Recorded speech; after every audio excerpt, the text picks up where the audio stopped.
کتونکو مینوالو څنګه چې تاسو پرسوغا.com پروګرام ګورئ تاسو پته د راغلیو د عرب امارات په دوره باندې د پاکستان سپر لیګ میچونو تاسو کتو دلته زموږ سره مشر ملما چې کوم ناشته د تعلق هم د سواد سره دی او د مرکزی مشر دی د عوامي نېشنل پارټي د سعودي عرب د څنګه او دوی هم بیګا راغلي د خپل قائد مشر سره اسپنجاروي سره دوبۍ ته راغلي دا وخت زموږ سره موجود دي ډاکټر صاحب تاسو ته په خیر راغلی وایو تاسو یې ته راغلی او دا راته وایي چې تاسو د ډېر وخت نه په کوم چې اوس پاکستاني دي هغوی ته په سعودي عرب یا په خلیج ممالک کې تاسو ګرځئ دغې مسافرو ته چې کوم مسایل دي په دغه کې تاسو د نوي حکومت نه څه داسې تمه لرئ یا امید ساتئ چې آیا عمران خان چې کومه خبره کوي دغه مسایل به حل شي یا د دغه لپاره ستاسو څه لیدلي دي؟ اعوذ بالله من الشیطان الرجیم بسم الله الرحمن الرحیم د ټولو نه مخکې زه ستاسو د چینل د اپرسواد.com ستاسو د راغلي ملګرو ثناء الله ملګري د بل ملګري د خپلو قربانو خپلو ورونو سجاد محمد صاحب زبیر خان ناظم صاحب هم میلمه راغلی عطاءالله خان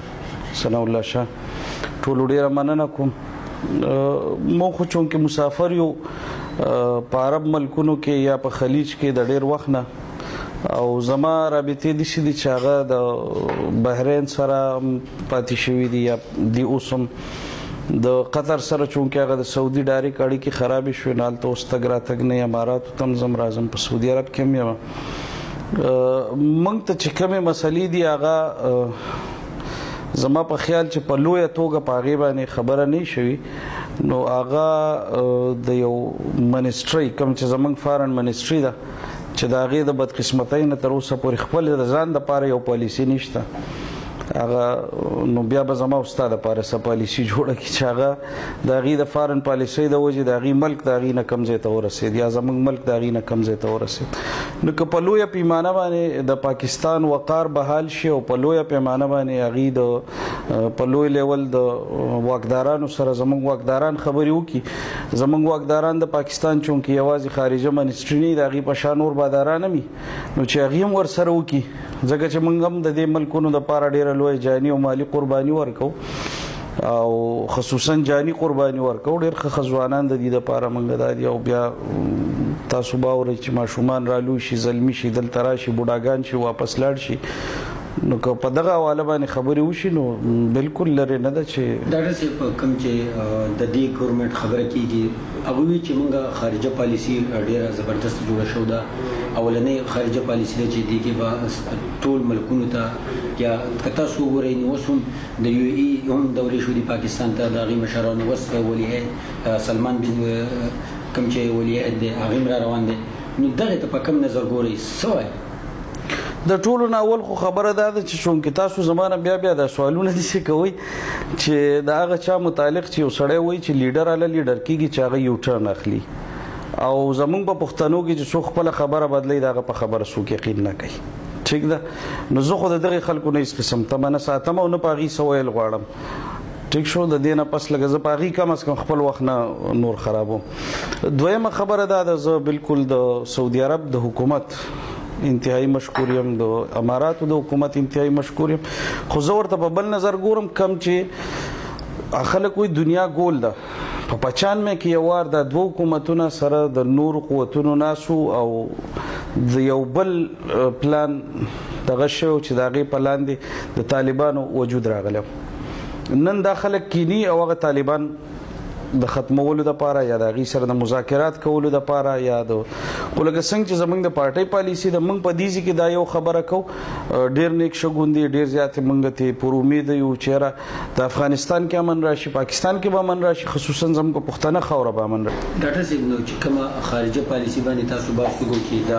دا کم چې ولیعهد را روان دی د سعودي عرب نه یا یو ای نه چې کوم مشران تللي پاکستان ته نو تاسو په خارجه پالیسي کې ستاسو سره هم حکومت او په پیډر کې هم تاسو وایي نو په کار نه وی چې لس کاله مخکې پاکستان ته دوی فارم کلی راغلی وی نه موږ لس کاله مخکې په دې طریقه باندې کچکول نه و ګرځولی دی یار چې به کم کچکول ماتو که نه د اوسه پورې ستا د پاکستان یو وزیر اعظم لکه د ډرایور د چا سره ګاډی نه دی چلولی زموږ یو ډیګنیټي وه ستا د پاکستان یو وزیر اعظم په خپله په چا پسې خیر غوښتوله نه دی تللی ٹھیک شو او ستا د پاکستان یو وزیر اعظم دسې په ډاګه باندې اسټیبلیشمنټ نه دی راوستی په هر حکومت کې د اسټیبلیشمنټ لاس په د یو حده پورې خو دې پیرله چې کم په بربنډتیا باندې دا خلک راوستی دی نو هغې د دې خلکو د سپورټ کولو سره د دې خلکو د سپورټ کولو دپاره د دې خلکو د سپورټ کولو دپاره د دې سره مرسته کوي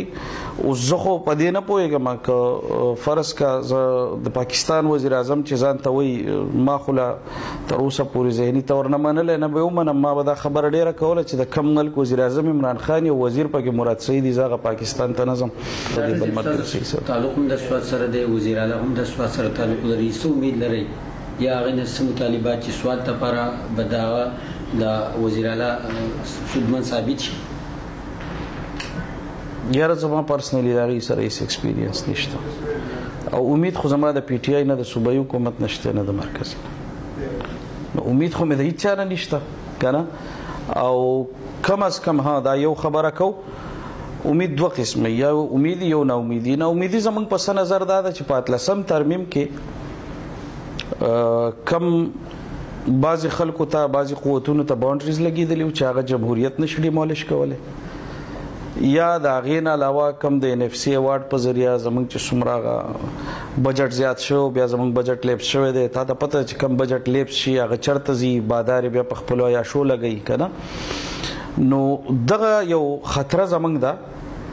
چې کیدای شي دا خلک د دې دپاره راوستي چې 18 ترمیم په دې وچېړي خو دا یو خبره زموږ مشران هم په ډاګه کوي او ټول جمهوري قوتونه مجموعي طور په ډاګه کوي چونکې دغه 18 ترمیم چې دا یوازې د عوامي نیشنل پارټۍ ترمیم نه و دا د هغه وخت ټولو جمهوري پارټیانو په دې باندې دستخط کړه اوس د دې سړي نه به ته څه تمه وساتې چې د دې باچا زموږ د سعودي عرب د باچا د زوی تاسو تپوس وکړو د ولیعت چې هغه را روان دی او د هغه په ټول شیډیول کې هغه د اپوزیشن یو عام سړی نه لیډر نه یو ایم این ای یو ایم پی ای یو سینیټر چې هغه هم عوامو لېږلی دغه اسمبلۍ ته څنګه چې دا نور خلک راغلی